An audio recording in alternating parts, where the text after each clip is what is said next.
क्या बताना चाहते हैं परमात्मा के मन मथुरा दिल द्वारका नगरी कहाँ फिरता बरसाने नू। इस मन से और दिल साफ करके भक्ति कर सच्चे परमात्मा की सच्ची साधना कर कहाँ बरसाने में भटक रहा है। फिर क्या बताते हैं कि जब फरमान धनी का आवे को राखे घर जाने नू। जा सतगुरु का शरणा लीजे जो मेटे जम तलवाने नू। मैं तो दे दी है बालम याने नू। मैं तो दे दी है बालम याने।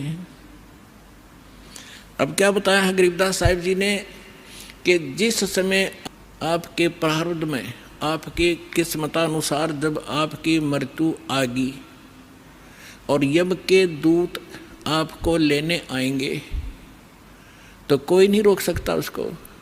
मासा घटे न तिल बधे विद ना लिखे जो लेख। तो कैसे, अब यहाँ क्या बताना चाहते हैं कि यदि आपकी मृत्यु का समय आ गया और चाहे आप 30 वर्ष 40 वर्ष 50 वर्ष के हो, 10 वर्ष के हो, 2 वर्ष के हो, 4 वर्ष के हो, तो आपकी मृत्यु होगी ही होगी। फिर क्या बताते हैं कि जा सतगुरु का शरणा लीजिए जो मिटे जम तलवाने नू। तलवाना माने जैसे सम्मन आते हैं कोर्ट से और उस उच्च कोर्ट से या राष्ट्रपति से उसका सटे मिल जाता है तो वो सम्मन वापस हो जाते हैं। तो यहाँ क्या बताना चाहते हैं कि जब फुरमान धनी का आया, आदेश आ गया, यहाँ जो विधाता ने विधान बना रखा है तो को राखे घर जाने नू और जा सतगुरु का शरणा लीजिए मिटे जम तलवाने नू। धर्मराज दरबार में देई कबीर तलाक। मेरे भूले चुके हंस को तू पकड़िए मत कजाक। बोले पुरुष कबीर से धर्मराज कर जोड़े।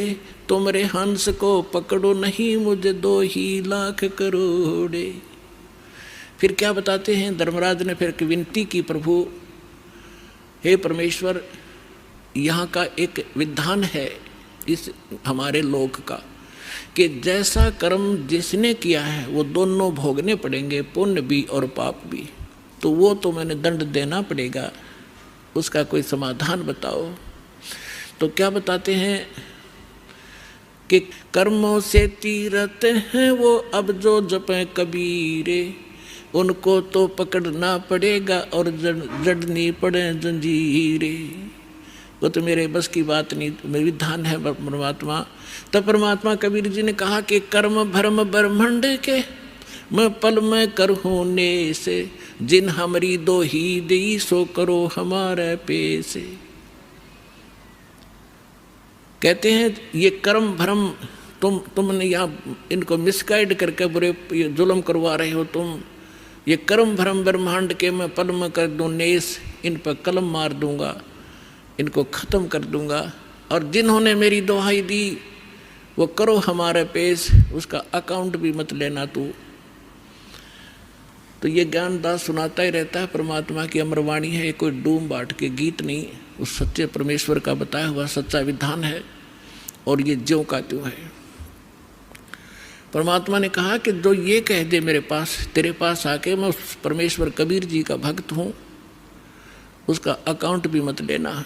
जो मेरा सत्य साधक हो और किसी गलती से वो तुम ले भी आए हो तो मेरे पास भेज देना, करो हमारे पेश। एक भक्त बता रहा था जी, मैं सपने में रात को सो रहा था और 2 बैंकर से आए और मुझे कहने लगे कि चल तू। मैं उठ कर चल पड़ा उनके साथ साथ और जब पहुंच गए ना, एक बड़ी सी बिल्डिंग दिखाई दी थी।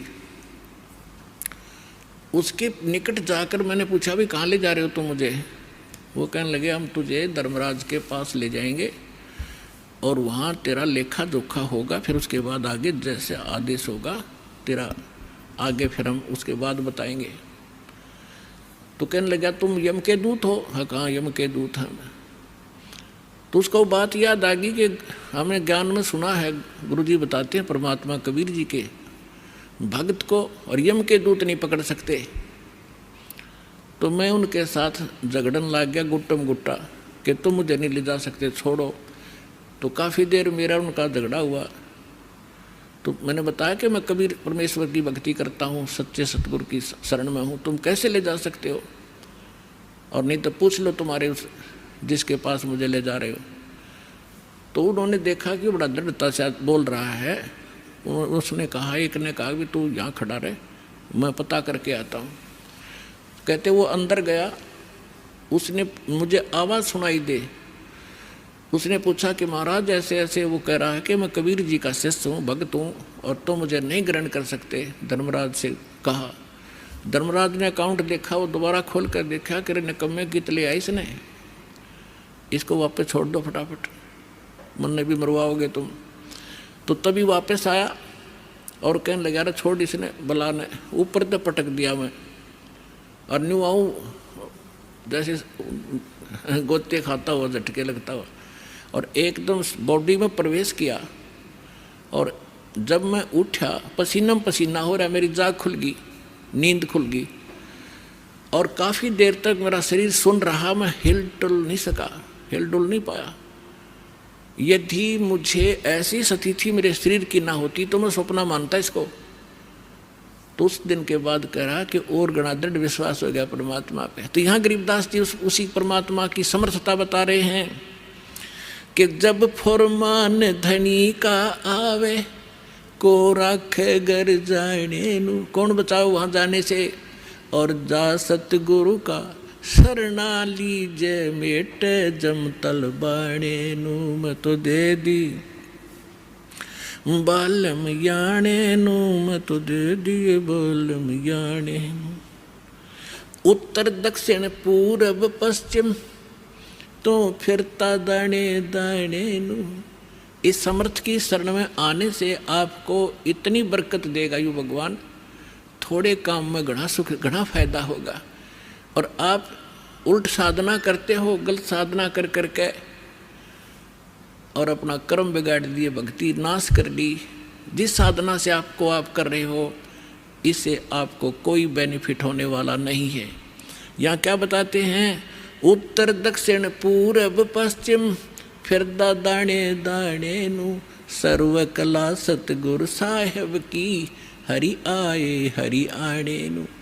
तुम तो कहते हो कि भगवान हमने मिलता नहीं, और भगवान हरियाणे में आए और मुझे मिले, सतलोक लेकर गए, फिर वापस छोड़ा।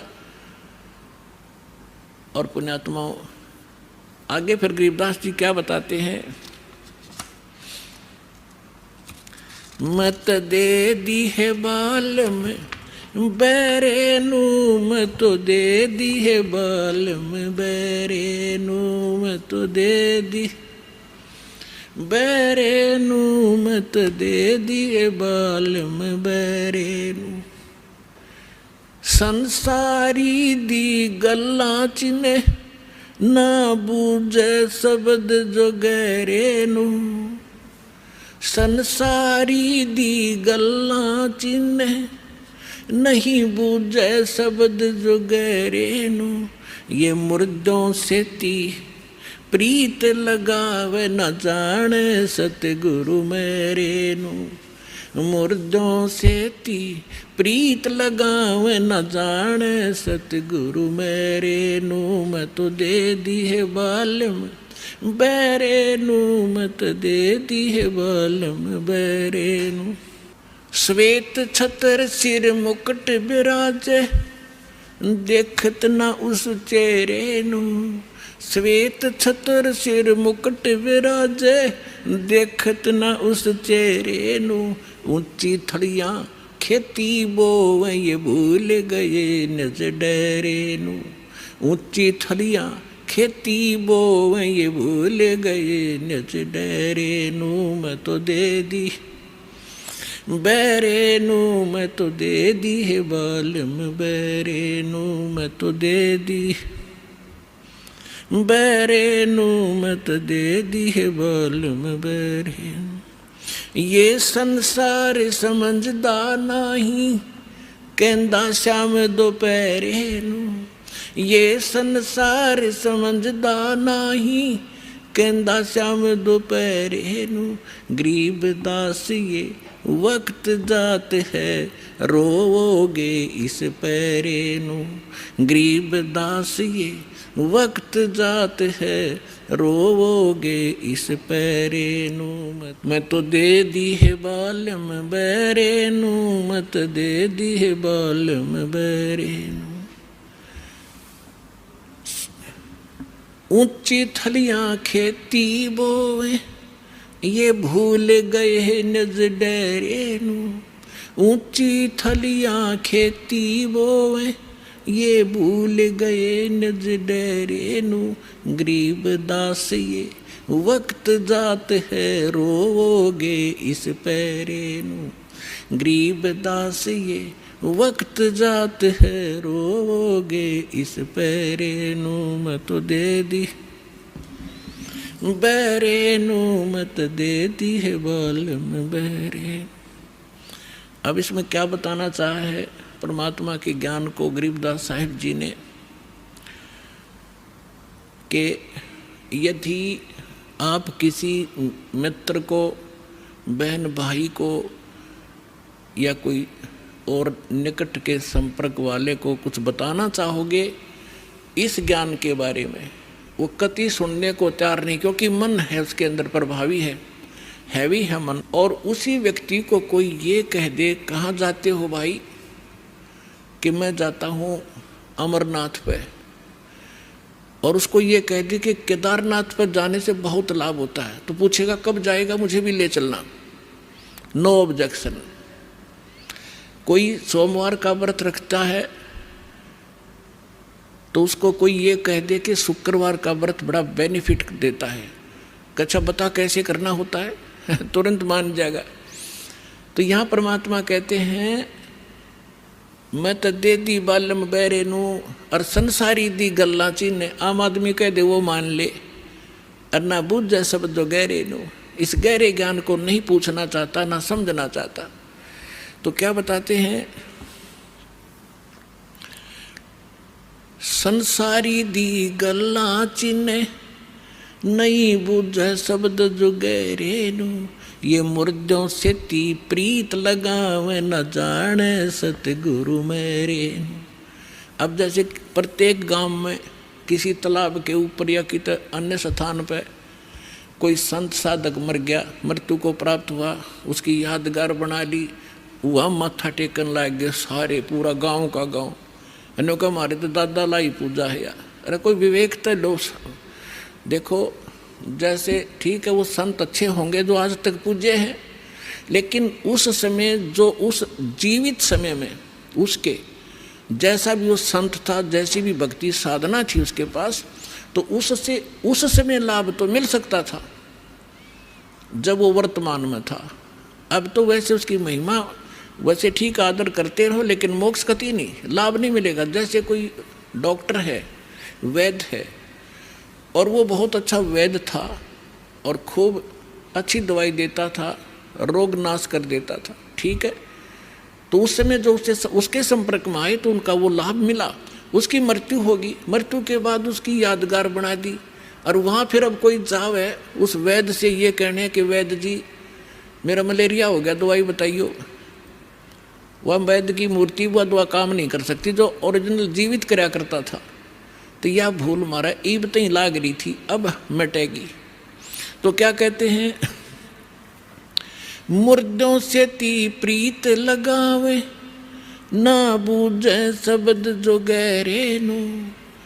मुर्दों से ती प्रीत लगावे ना जाने सतगुरु मेरे नो। मैं तो दे दी है बालम बैरे नो, मैं तो दे दी है बालम बैरे नो।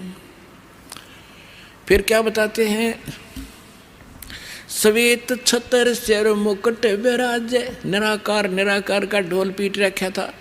कहते उस सफेद अरस कुर्स पर सफेद गुम्मट है, जहाँ सतगुरु, जहाँ परमात्मा का डेरा, वहाँ एक बहुत बड़ा सुंदर महल है परमात्मा का, उस बहुत सुंदर गुम्बज टाइप है। उसके अंदर परमात्मा विराजमान है, सिंहासन के ऊपर सिर पे मुकुट है, और ऊपर श्वेत छत्र परमात्मा के तना हुआ है। श्वेत छत्र सिर मुकुट बिराजे, देखत ना उस चेहरे नू। श्वेत छत्र सिर मुकुट बिराजे, देखत ना उस चेहरे नू। ऊंची थलियां खेती बोवे, भूल गए निज डेरे नू। ऊंची थलियां खेती बोवे, भूल गए निज डेरे नू। अब क्या बताना चाहते हैं कि परमात्मा साकार है, मनुष्य सदृश्य है। सभी सदग्रंथों से दास ने प्रमाणित कर दिया आपके समक्ष। और जिन महापुरुषों ने भगवान मिले, सचखंड लेकर गए अपने निज स्थान पर, फिर उनको वापस छोड़ा, उन्होंने अपनी अमृतवाणी में एफिडेविट दे रखा है कौन है भगवान, कहाँ रहता है, कैसी सूरत है और क्या नाम है उसका। तो इन सभी प्रमाणों से आपको सिद्ध हो जाएगा कि कौन है भगवान और कैसी लीला करता हो मालिक। तो यहाँ क्या बताते हैं कि आप जी जो साधना कर रहे हो, अन्य देवी देवताओं के पूर्ण परमात्मा की भक्ति ना करके किसी भी ब्रह्म की, पर सरपुरुष की, अक्षर पुरुष की, ब्रह्मा विष्णु महेश की, या दुर्गा या निरंजन की, तो ये तो ऐसी साधना है जैसे कोई किसान ऊंचे स्थान पर, थली पर, पहले वर्षा पर आधारित थे सभी मानव समाज। और उस समय गरीबदास जी ने भी किसान थे। गरीबदास जी जाट ग्रुप में, जाट जाति से थे, और अपने वहाँ के साथी जो किसान थे उनको भी समझाना था। इसलिए बता रहे हैं कि जो मैं भक्ति बता रहा हूँ जिस भगवान की, उसकी साधना ना करके आप अन्य जो साधना कर रहे हो ऐसी है जैसे ऊंची थलियों पर, ऊंचे स्थानों पर बीज बो दिया, खेती कर ली, और जब थोड़ी बहुत वर्षा हुई तो वो उस थलियों का पानी एक समतल स्थल पर, डहर बोलते थे उसको, डहर, वहाँ आकर इकट्ठा हो जाता था। और उस स्थान को, डहर के अंदर पानी वर्षा भी और आसपास के ऊंचे क्षेत्र का उसी में आ जाता था। और उसमें जब बोई जाती थी फसल, जैसे ऊंची थलियों पर बोई हुई तो वो होती ही नहीं थी, और डहर में बीजा हुआ 1 एकड़ में मनमाने 50 मन कनक हो जाती थी, और ऊंची थलियों पर 2 मन की भी नहीं होती थी मुश्किल से। तो क्या बताते हैं गरीबदास साहिब जी, एक फॉर एग्जाम्पल बता रहे हैं कि तुम ऊंची थलियां खेती बो, भूल गए निज डेरे नू। इस परम पिता परमात्मा सतपुरुष कबीर साहिब की भक्ति ना करके आप अन्य देवी देवताओं की भक्ति करके ऐसी लाभ उठा रहे हो जैसे ऊंची थली पर खेती करने वाले किसान को कोई लाभ नहीं होता। और जो डहर में बीज बोता है, प्रयत्न दोनों एक जैसा ही करते हैं, तो उस डहर वाली यानी उपजाऊ ज़मीन में और समतल ज़मीन में घना लाभ होता है। तो ये समझाना चाहते हैं कि जो साधना हम बताते हैं वो तो डहर समझो। अब फिर बताते हैं,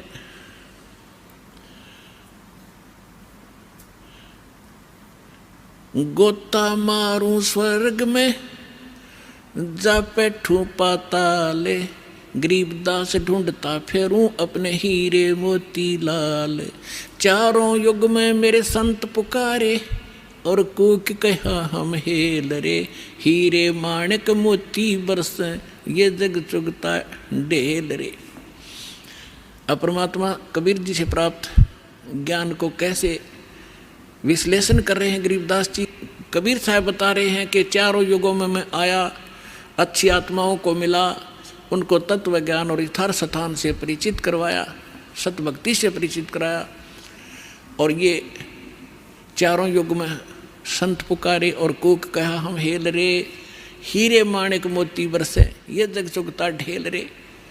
हम तत्व ज्ञान और यथार्थ साधना रूपी हीरे मोती लालों को बखेर रहे हैं, और आप जी इस ज्ञान से परिचित ना होने के कारण इन लाल और हीरे मोतियों को ग्रहण ना करके कंकर पत्थर, आन उपासना रूपी कंकर पत्थर इकट्ठे कर रहे हो, जो तुम्हें बाद में कोई लाभ नहीं देगी। उसी को यहाँ प्रमाणित कर रहे हैं।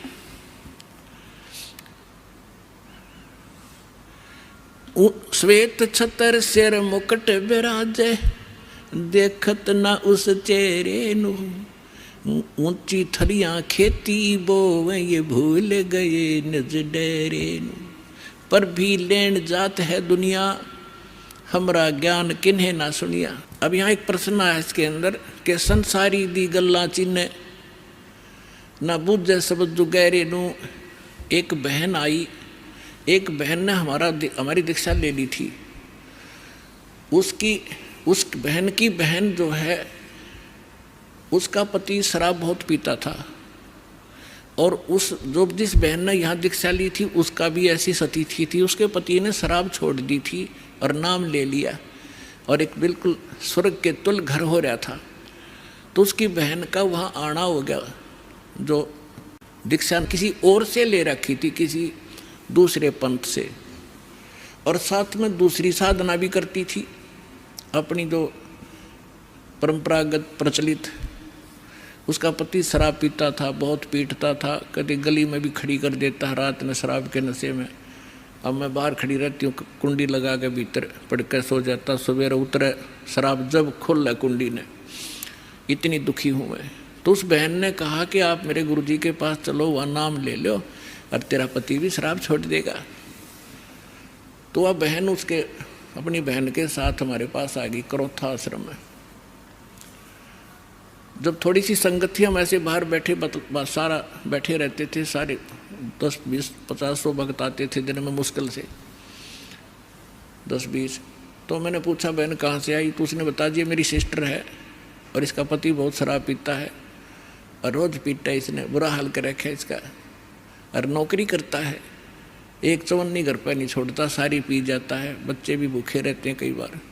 तो मैंने कहा बहन फिर दीक्षा लेनी पड़ेगी आपने, भगवान फिर धीरे धीरे सद्बुद्धि देता है, परिवार के अंदर भगवान प्रवेश हो जाता है, और ये पितृभूत भी प्रवेश करके वहाँ उत्पात मचाते रहते हैं, फिर वो भाग जाते हैं, सद्बुद्धि आती है। तो मैंने पूछा आप क्या साधना करते हो? उसने बताया जी मैं ऐसे ऐसे धन धन सतगुरु अणा का नाम ले लिया, गुरु जी का ले रही हूँ 4-5 वर्ष से। तो हमने कहा बहन देखो चलो ठीक है, वहाँ जो तुमने नाम लिया, लेकिन अब यहाँ भक्ति, यहाँ नाम लोगे तो सब पिछली पूजा छोड़नी पड़ेंगी, ना बीड़ी पीनी, ना शराब, ना पीने के लिए सहयोग देना किसी को, और ना कोई व्रत रखना। मैं कहने लगा बहन बीड़ी क्यों पीती है तू? न बोली जी बीड़ी मैं पहले ना पिया करती, नाम लेने के बाद पीने लग गई। मैं कहा कमाल की बात है, दीक्षा लेने पीछे पाछे छोड़ा करें कि बुराई ग्रहण थोड़ी करते हैं। तो उसने क्या बताया जी, जिस सत्संग में हमारे गांव में होता था सत्संग, हम वहाँ जाती थी तो वो सभी को बीड़ी वितरित करती थी प्रसाद के रूप में, एक प्लेट में डाल के, और साथ में एक माचिस और सींक रख देती थी, और न्यू क्या करती पीले पीले प्रसाद है होता है। मैं ना पिया करती पहले, पर उन्हें शिकायत दी, पीने लगी, यह बीमारी और ला ली मैंने, तो इसको तो मैं छोड़ दूंगी। फिर उसने बताया कि मैं व्रत रखती हूँ। मैं कौन सा व्रत रखती है? कि शुक्रवार का। मैं बोला बेबी बहन ये सभी जो व्रत त्यागने पड़ेंगे जो भक्ति करना चाहती है। ने बोले जी व्रत ना छोड़ूँ मैं। उसकी बहन कहने लगी जब तक तू कह रही थी मैं सारी बात मान लूँगी, अब तो व्रत पड़ेगी। मैंने उसे पूछा बहन इस शुक्रवार का व्रत क्यों रखती है तू, किस लिए? तो वो कहने लगी कि मैंने कथा, क्या क्रिया होती है इसमें, क्या लाभ है इससे? वह कथा सुनाती है कि एक का पति विदेश चला गया था कोई काम धंधे के लिए, ऐसी कथा है। संतोषी माता के व्रत, शुक्रवार के व्रत से क्या लाभ है वो बताने लगी। और फिर उसकी काफ़ी वर्ष हो गए थे, उसके पति ने दूर चला गया, उसका भूल पड़ गई, घर नहीं आया। संतोषी माता एक बहन को दिखाई दी उसको, जिसका पति बाहर गया हुआ था दूर देश में, और उसने बताया कि तू मेरे 16 शुक्रवार के व्रत रख ले, तेरा पति घर आ जाएगा। तो उसने 16 शुक्रवार के व्रत रखे, और 16वां शुक्रवार का जो व्रत था उसका पति घर आ गया, इसलिए उसकी पूजा करती हूँ। और मैं तेरा रोज आवर रोज गड़े, तो गाड्डे की शुक्रवार के व्रत ने अकल की चोर। चलो उसका तो पति दूर चला गया था, उसकी तो बुला लिया उसकी संतोषी माता ने, तेरा तो डेली आवर डेली गड़े तने, और फिर भी शुक्रवार का व्रत है कल तुम्हारे अंदर। तो यहाँ परमात्मा कहते हैं कि संसारी दी गल्ला चीने ना बूझे सब जो गहरे नू, सच्चाई से परिचित ना होना चाहते हैं और ऊंची थलियां खेती वो ये भूल गए निज डेरे नू। फिर क्या बताते हैं कि ये संसार समझदा नहीं कहंदा श्याम दोपहरे नू। अपने आत्माओं सटाट सत्संग यहाँ से हुआ था। भाई तन दर सुखिया कोई ना देखा, जो देखा सो दुखिया हो। उदय अस्त की बात करते हैं, मन सबका किया विवेका हो, सबका किया विवेका हो। यहाँ पर कहते हैं झूठे सुख को सुख है ये मान रहा मनमोद, ये सकन से बिना काल का कुछ मुख में कुछ गोद।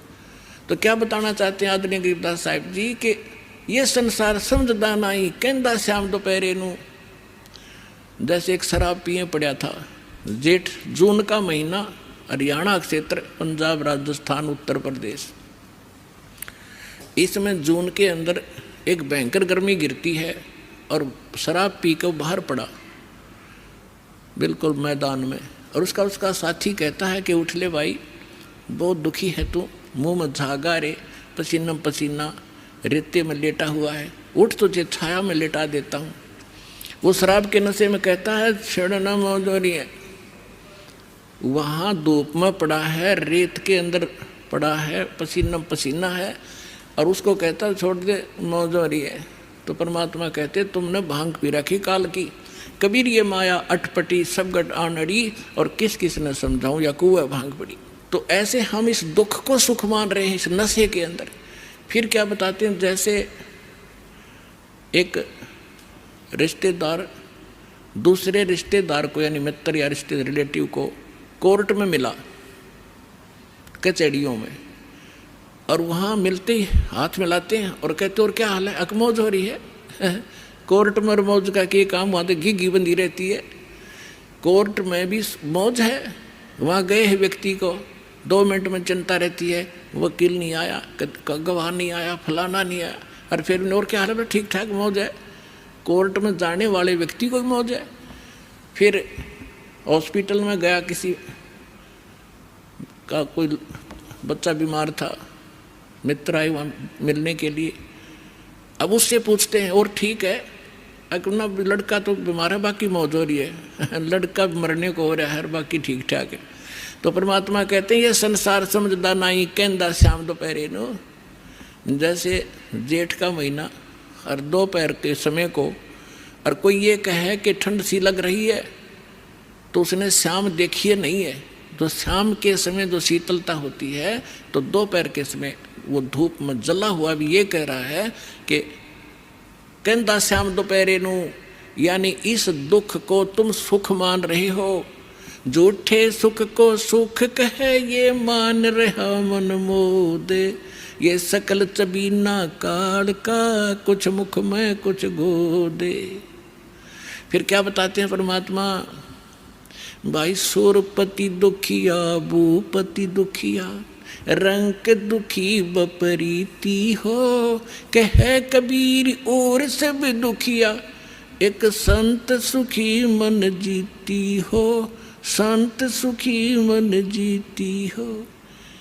सुरपति देवताओं का राजा इंद्र भी दुखिया, और पूरी पृथ्वी का राजा भी दुखिया, और रंक तो स्वाभाविक दुखी, जो गरीब है वो तो दुखी है ही है। तो परमात्मा ने बताया है, कहे कबीर और सब दुखिया, एक संत सुखी मन जीती हो।